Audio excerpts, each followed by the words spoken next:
ভারত কেশরী শ্যামাপ্রসাদ মুখার্জির বলিদান দিবসের পক্ষকাল উপলক্ষে বিশেষ উদ্যোগ নিয়েছেন বিধায়ক রামপ্রসাদ পাল। সূর্যমণিনগর বিধানসভা কেন্দ্রের বিধায়ক তথা বিধানসভার উপাধ্যক্ষ রামপ্রসাদ পালের উদ্যোগে উদয়স্ত নামক জনকল্যাণ পদযাত্রা শুরু হয় রবিবার থেকে।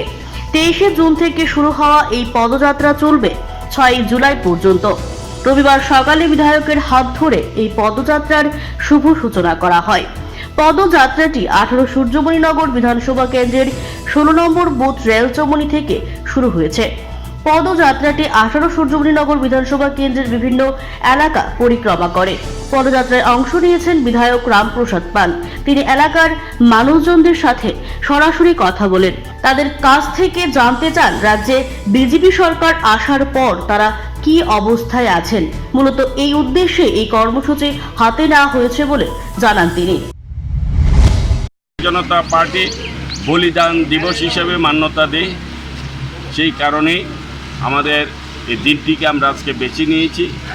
আমাদের মুখ্য উদ্দেশ্য হচ্ছে, যেহেতু আমি এলাকার বিধায়ক, আমার কার্যকর্তারা এই এলাকায় কাজ করছে জনগণের কল্যাণে, তো আমরা সেইটাকেই আমরা প্রতি এলাকায় প্রতি গ্রামে জনগণদের দুয়ারে গিয়ে আমরা চাই জনগণের মুখ থেকে আমরা শুনতে পাই ওনারা কি বলে।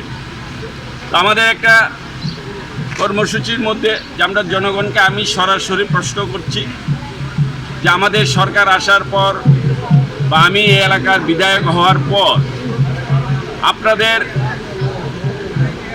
বর্তমান পরিস্থিতি কি, আগের থেকে আপনারা কি বেটার আছেন না আরও মাইনাসে আছেন।